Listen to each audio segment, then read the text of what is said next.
Hi friends, அனைவருக்கும் வணக்கம். நாம் இந்த வீடியோவில் எதை பற்றி பார்க்க போகிறோம் அப்படின்னா, இந்த பிரபஞ்ச ஈர்ப்பு விதி மூலிமா நம்ம வாழ்க்கையில் பல முன்னேற்றமான மாற்றங்களை கொண்டு வர்றதுக்கு தொடர்ந்து பல விஷயங்களை பார்த்துக்கிட்டு வரோம்.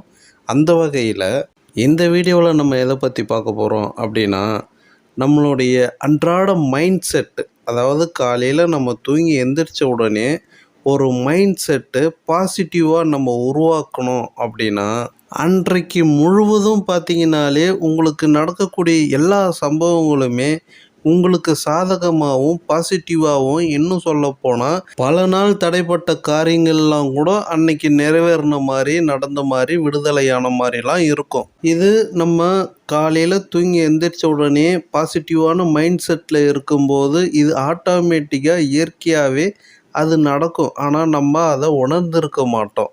இதுவே நீங்கள் காலையில் தூங்கி எழுந்துச்சி ஒரு கவலையிலையோ இல்லை கோவத்துலேயோ இல்லை வருத்தத்துலேயோ நீங்கள் எந்திரிக்கிறீங்க, ஃபீல் பண்ணுறீங்க அப்படின்னா, நீங்கள் அன்னைக்கு முழுவதுமே உங்களுக்கு தேவையில்லாத பிரச்சனைகள்லாம் வந்த மாதிரி தோணும். தேவையில்லாத கவலைகள்லாம், சம்மந்தமில்லாதவங்கெல்லாம் உங்களை கவலைப்படுத்தின மாதிரி, வருத்தப்படுத்தின மாதிரி, கஷ்டப்படுத்தின மாதிரியான சூழ்நிலைகள்லாம் ஆட்டோமேட்டிக்காக வர்றதா நீங்கள் ஃபீல் பண்ணியிருப்பீங்க. உங்களுக்கு சம்மந்தமே இருக்காது. யார் யார் மூலியமாவோ உங்களுக்கு பிரச்சனையெல்லாம் வரலாம். ஒரு துன்பத்தை தரலாம், ஒரு வருத்தத்தை ஏற்படுத்தலாம், இல்லை கோபத்தை உண்டாக்கலாம். இப்படியெல்லாம் நிறைய சம்பவங்கள் உங்கள் வாழ்க்கையில் நிறைய பார்த்துருப்பீங்க. இதெல்லாம் நீங்கள் காலையில் தூங்கி எந்திரிச்ச உடனேயே ஒரு நல்ல மைண்ட் செட்டில் இல்லாத போது, ஒரு நெகட்டிவாக மைண்ட் செட்டில் இருக்கும்போது இந்த மாதிரியான சம்பவங்கள் நடக்கிறத நீங்கள் உணர்ந்திருக்க மாட்டீங்க. இதெல்லாம் ஏன் நமக்கு மட்டும் இப்படியெல்லாம் நடக்குதுன்னு ஒரு குழப்பத்திலே இருந்திருப்பீங்க. ஓகேங்களா? இதெல்லாம் நம்ம தூங்கி எழுந்திரிச்ச உடனே நம்ம மைண்டில் முதல் விதையாக என்ன விதைக்கிறோமோ, எந்த மாதிரியான உணர்வுகளோடு நம்ம அன்றைய நாளை தொடங்குகிறோமோ, அன்றைய நாள் முழுவதுமே நமக்கு அந்த மாதிரியான ஒரு சூழ்நிலை தான் நமக்கு அமையும். இது தாங்க லா ஆஃப் அட்ராக்ஷன். இது தாங்க பிரபஞ்ச ஈர்ப்பு விதி. இது நல்லா புரிஞ்சாவே நம்ம மைண்ட் செட்டை எப்படி வச்சுக்கணும், நம்ம எண்ணங்கள் உணர்வுகள் எப்படி வச்சுக்கணும் அப்படிங்கிறத உங்களுக்கு நல்லா புரிஞ்சாவே உங்கள் வாழ்க்கைக்கு தேவையான அனைத்து விஷயங்களையும் ஈஸியாக அட்ராக்ட் பண்ண முடியும். இது பிரபஞ்சத்தில் இருக்கிற ஒரு விதி. இந்த விதியை யாராலையும் மாற்ற முடியாது. அது இயங்கிக்கிட்டே இருக்குது. அதை தடுத்து நிப்பாட்டவும் முடியாது, அதை மாற்றவும் முடியாது. ஏன் அப்படின்னு கேள்வி கேட்கவும் யாராலையும் முடியாது. ஏன்னா இந்த விதிகளுக்குள்ளே இயங்கும்போது தான் இந்த உலகமே ஒரு வழியாக சரியான முறையில் இயங்கும். அப்படிங்கிறதான் இந்த பிரபஞ்சத்தோட விதியாக இருக்குது. இந்த பிரபஞ்ச விதியை சரியாக புரிஞ்சிக்காதவங்க தான் மோசமான சிந்தனைகள்னாலும், மோசமான எண்ணங்கள்னாலும், மோசமான குணங்கள்னாலும் பல வகையான சிக்கல்களில் மாட்டிக்கிறாங்க, பல வகையான பிரச்சனைகளை சந்திக்கிறாங்க. இதெல்லாம் அவங்க வாழ்க்கையில் ஏன் வருதுன்னு கேட்டால், அவங்க எண்ணங்களில், அவங்க சிந்தனைகளில் அதுதான் இருக்குது. ஓகேங்களா?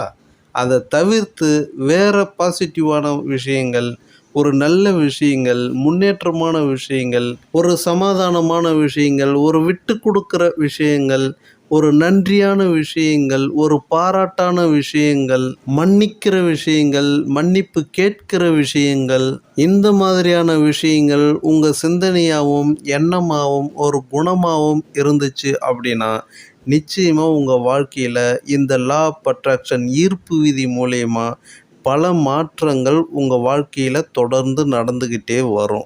சரி, ஓகே. காலையில் நம்ம எந்த மாதிரியான மைண்ட் செட்டை உள்ளே வாங்குகிறோமோ, அதே மாதிரியான ஒரு சம்பவங்களோ சூழ்நிலைகளோ தான் தொடர்ந்து அன்றைய நாள் முழுவதும் வரும்னு பார்த்தோம்.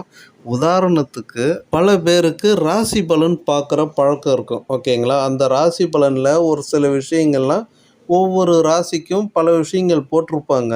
அதில் மகிழ்ச்சி, நற்செயல், சுகம், சாதனை, எதிர்ப்பு, கவலை, வெற்றி, தனம், நலம், தோல்வி, மறதி, தடங்கல், ஆதாயம், புகழ், இப்படின்னு பல வகையான விஷயங்கள் ஒவ்வொரு ராசிக்குமே போட்டிருப்பாங்க. ஓகேங்களா? அது பல பேருக்கு பார்க்குற பழக்கம் இருக்கலாம். சில பேர் அவங்க ராசிக்கு என்ன போட்டிருக்குன்னு பார்ப்பாங்க. பார்த்த அன்னைக்கு அவங்களுக்கு என்ன போட்டிருக்கோ அன்றைய நாள் முழுவதுமே அதே போலவே நடக்கிறதுக்கு வாய்ப்பு இருந்திருக்கும். ஒருவேளை யாரோ ஒருத்தருக்கு கவலை அப்படின்னு போட்டிருக்குன்னு வைங்க, அன்றைய நாள் முழுவதுமே அவங்க கவலைப்படுற மாதிரியான சம்பவங்கள் நிறைய பார்த்துருப்பாங்க. அதனால் அவங்க ஒரு முடிவுக்கு வந்திருப்பாங்க. இன்றைக்கி எனக்கு கவலைன்னு போட்டதுனால இன்றைய நாள் முழுவதும் நான் கவலைப்படுற மாதிரியான சம்பவங்களே நடந்துச்சு அப்படின்னு அவங்க நிச்சயமாக ஃபீல் பண்ணி சொல்லியிருப்பாங்க. இங்கே உண்மை என்ன அப்படின்னா, அன்னைக்கு காலாண்டில் அவங்க ராசிக்கு கவலைன்னு போட்டதுனால அன்றைய நாள் முழுவதும் அவங்களுக்கு கவலை வரல. அன்னைக்கு காலையிலேயே அவங்க மைண்ட் செட்டுக்குள்ளே இன்று நமக்கு கவலைன்னு அவங்க தனக்குத்தானே பதிவு பண்ணிக்கிட்டாங்க. இன்றைக்கி நமக்கு காலாண்டில் கவலைன்னு போட்டிருக்கு நம்ம ராசிக்கு, இன்றைக்கி ஃபுல்லாக என்ன ஆகுமோ தெரியாது அப்படிங்கிற ஒரு பயத்தோட அவங்க அந்த மைண்ட் செட்டுக்குள்ளே பதிவானதுனால இந்த லா ஆஃப் அட்ராக்ஷன் ஈர்ப்பு விதி, இந்த பிரபஞ்ச ஈர்ப்பு விதி அவங்க என்ன மைண்ட் செட்டுக்குள்ள பயத்தோட நம்பிக்கையை விதைச்சிக்கிட்டாங்களோ அன்றைய நாள் முழுவதும் அதுதான் இந்த பிரபஞ்சம் விளைய வச்சு தரும். ஒருவேளை அன்னைக்கு அவங்க காலான்றையே பார்க்காம இருந்திருந்தா அவங்க மனசில் மகிழ்ச்சியாகவும் நிம்மதியாகவும் சந்தோஷமாகவும் ஒரு மைண்ட் செட்டோட ஒரு பாசிட்டிவான ஒரு உற்சாகமான மைண்ட் செட்டோட இருந்திருந்தாங்க அன்னைக்கு அப்படின்னா நிச்சயமாக அன்ற நாள் முழுவதும் அவங்களுக்கு அப்படியாப்பட்ட ஒரு சூழ்நிலை சம்பவங்களும் தான் நடந்திருக்கும். அன்றைய நாள் முழுவதும் உற்சாகமாக ஜாலியாக இருந்துட்டு ஒருவேளை நைட்டில் வந்து என்னதான் இன்றைக்கி போட்டிருக்குன்னு பார்க்கலாம் நமக்கு ராசியில் இன்றைக்கி நல்லா இருந்துச்சு அன்றைய நாள் அப்படின்னு சொல்லிட்டு அவங்க நைட்டில் வந்து அந்த காலாண்டில் அவங்க ராசிக்கு என்ன இருக்குன்னு பார்த்துட்டு ஐயோ கவலைன்னு போட்டிருக்கே அப்படின்னு நினச்சாங்க அப்படின்னா அப்போவே அந்த கவலை தொத்திக்கும். ஓகேங்களா? இன்றைய ராசி பலனில் என்ன தான் இருக்குன்னு தெரியாமையே ஒரு 20 மணி நேரம் நிம்மதியாக இருந்தவங்க கடைசியாக அந்த ராசி பலனை பார்த்துட்டு கவலைன்னு இருந்தோடனே மிச்சம் 4 மணி நேரத்தை அவங்க கவலையாகவே போக்கியிருப்பாங்க. பாருங்க, அப்போது பிரச்சனைங்கிறது இந்த வெளி உலகத்தில் கிடையாது. ஓகேங்களா? நம்ம மைண்டுக்குள்ளே இருக்குது. நம்ம மைண்ட் செட்டுக்குள்ளே எந்த மாதிரியான எண்ணங்களை நம்ம உருவகப்படுத்துகிறோம், எந்த மாதிரியான எண்ணங்களுக்கு நம்ம பவரை கொடுக்குறோமோ அதுதான் சக்தி பெற்று நம்ம வாழ்க்கையில் மிகப்பெரிய ஒரு விஷயத்தை செயல்படுத்தும். அப்போது நம்ம எந்த மாதிரியான எண்ணங்களுக்கு ஒரு பவரை கொடுக்குறோம், ஒரு சக்தியை கொடுக்குறோம் அப்படிங்கிற முடிவு நம்ம கையில் தான் இருக்குது. பவரு சக்தி அப்படிங்கிறது நம்மக்கிட்ட கிடையாது, அது இந்த பிரபஞ்சத்தில் இருக்குது. அது எங்கும் படர்ந்துருக்கு, வியாபித்து இருக்குது. ஓகேங்களா? ஆனால் எண்ணங்களை உருவாக்கக்கூடிய தன்மை நம்மக்கிட்ட தான் இருக்குது. நாம் எந்த மாதிரியான எண்ணங்களை உருவாக்குறோம், நம்ம மைண்ட் செட்டுக்குள்ளே பதிய வைக்கிறோம், நம்ம எதை ஆழமாக நம்புகிறோமோ அதுக்கெல்லாமே இந்த பிரபஞ்சம் பவரை கொடுத்துரும், சக்தியை கொடுத்துரும், செயல்படுத்தி அது உருவாக்கி காட்டிடும். அப்புறம் ஏங்க நம்ம வெறுப்பு, கோபம், துன்பம், துயரம், கவலை, வருத்தம், சந்தேகம் இந்த மாதிரியான நெகட்டிவான விஷயங்கள் நம்ம எண்ணங்களில் புகுத்தி அதை நம்ப வச்சு அதையே விதைச்சி திரும்ப திரும்ப நம்ம அதையே அறுவடை பண்ணிக்கிட்டு மீண்டும் மீண்டும் வருத்தப்பட்டுக்கிட்டு நம்ம வாழ்க்கையை நம்மளே கஷ்டப்படுத்திக்கிட்டு கடினப்படுத்திக்கிட்டு ஒரு திருப்தி இல்லாமல், ஒரு சமாதானம் இல்லாமல், ஒரு சந்தோஷம் இல்லாமல், ஒரு நிம்மதி இல்லாமல் நம்மளே கஷ்டப்படுத்தி வாழ்கிறோம் அப்படிங்கிறது புரியுதுங்களா உங்களுக்கு? தயவு செஞ்சு புரிஞ்சுக்கோங்க. உங்களுடைய மகிழ்ச்சியான வாழ்க்கை உங்களுக்குள்ளே தான் இருக்குது, உங்களுக்கு வெளியில் கிடையாது. அதை உங்கள் எண்ணத்தில் உங்கள் மனசில் நீங்கள் தான் உருவாக்கணும். மற்றவங்க அப்படி இல்லையே, என்னை சுற்றி உள்ளவங்க, என் ஃபேமிலியில் இருக்கிறவங்க, இல்லை நான் வேலை செய்கிற இடத்துல அப்படி இருக்கிறவங்க யாரும் அந்த மாதிரி இல்லையே, நான் மட்டும் எப்படி அப்படி இருக்க முடியும் அப்படின்னு நீங்கள் கேட்கலாம். நீங்கள் மாறுங்க, உங்களை நீங்கள் மாற்றுங்க. அந்த வைப்ரேஷனே அவங்களையும் சேர்த்தே மாற்றிடும். நம்ம நிறைய பார்த்துருப்போம், மற்றவங்க சிரிக்கும்போது நம்ம சிரிச்சிருப்போம், மற்றவங்க ஃபீல் பண்ணி அழும்போது நம்ம கண்ணும் கலங்கியிருக்கும், மற்றவங்க கொட்டாவி விடும்போது கூட நம்மெல்லாம் கொட்டாவி விட்டுருப்போம். இதெல்லாம் ஒரு வைப்ரேஷனுங்க. ஒரு மனிதனுக்கு மனிதன் இந்த வைப்ரேஷன் ஷிஃப்ட் ஆகும். சில உணர்வுகள் நம்மளை சுற்றி உள்ளவங்க மேலே அப்படியே கடத்தப்படும். இதெல்லாம் ஒரு வைப்ரேஷன் மூலிமா நடக்குது. அப்படி இருக்கும்போது நம்ம சரியாக நம்ம மகிழ்ச்சியாக ஒரு ஒரு நல்ல ஒரு பாசிட்டிவான மைண்ட் செட்டில் இருக்கிறோம் அப்படின்னா நிச்சயமாக நம்மளை சுற்றி உள்ளவங்க மேலே அந்த வைப்ரேஷன் அப்படியே கடத்தப்படும். சரி, ஓகே. அந்த மாதிரி ஒரு பாசிட்டிவான மைண்ட் செட்டை நான் எப்படி உருவாக்குறது, எப்படி நான் அதை என் மைண்டுக்குள்ளே எண்ணத்துக்குள்ளே நான் கொண்டு வர்றது அப்படின்னு கேட்டால், இந்த விஷயத்தை கொஞ்சம் கவனமாக கவனிங்க. நம்ம இந்த காலாண்டரில் பார்த்து நம்ம மைண்ட் செட்டை காலையிலேயே செட் பண்ணிடுறோம் இல்லையா? அதில் என்ன இருக்கோ அந்த மாதிரி அன்றைய பொழுது எல்லாம் நடக்கும் சம்பவங்கள் நம்ம உணர்ந்திருப்போம் இல்லையா?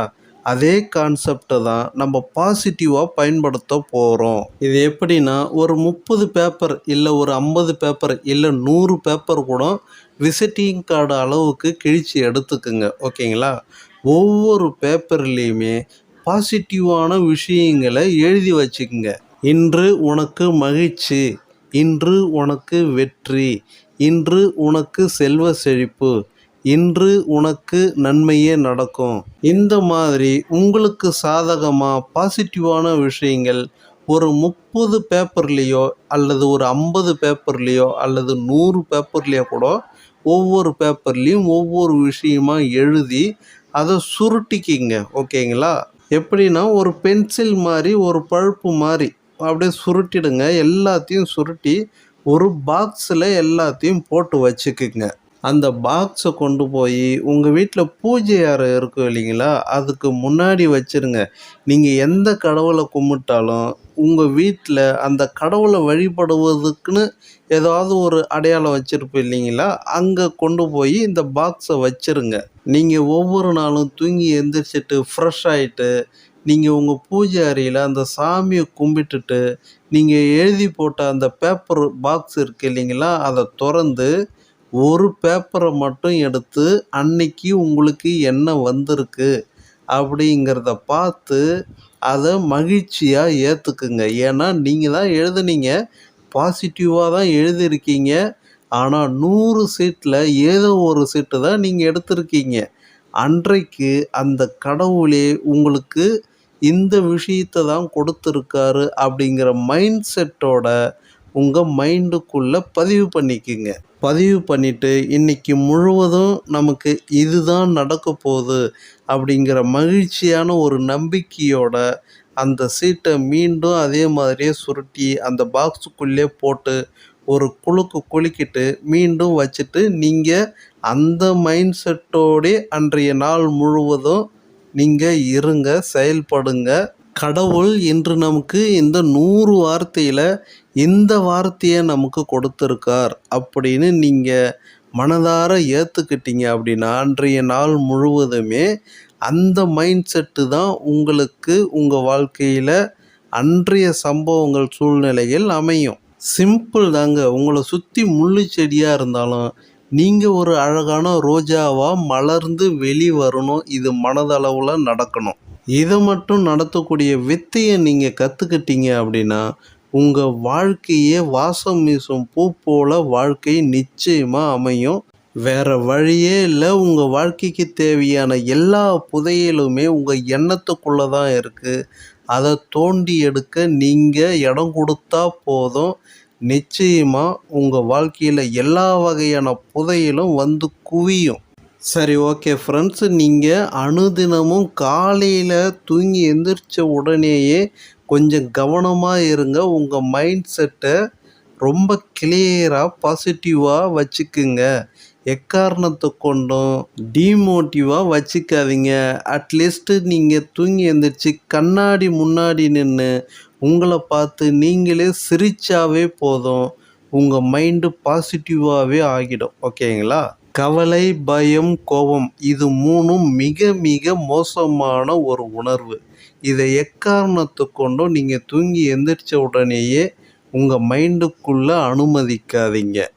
சரி, ஓகே ஃப்ரெண்ட்ஸ். இந்த வீடியோ பிடிச்சிருந்தால் லைக் பண்ணுங்கள், ஷேர் பண்ணுங்கள், சப்ஸ்கிரைப் பண்ணுங்கள். மீண்டும் நல்லதொரு தகவலோடு சந்திப்போம். மிக்க நன்றி.